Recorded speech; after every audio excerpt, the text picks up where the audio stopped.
இல்லையா இது எதுக்கு போடுவாங்க? கலர் கலரா காமிச்சாதான் நம்புவாங்க. இது எதுக்கு போடுவாங்க?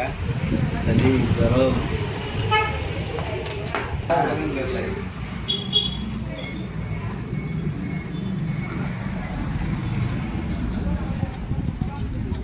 ஃபுல்லாக செக் பண்ணக்கூடாதுங்க.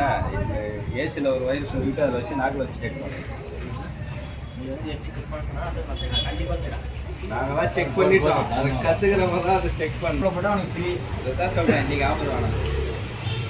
ஏன்னா என் வண்டி சாய் கூட போக மாட்டேங்குது ஜேபில். இப்படி ஏற்றுறாங்க.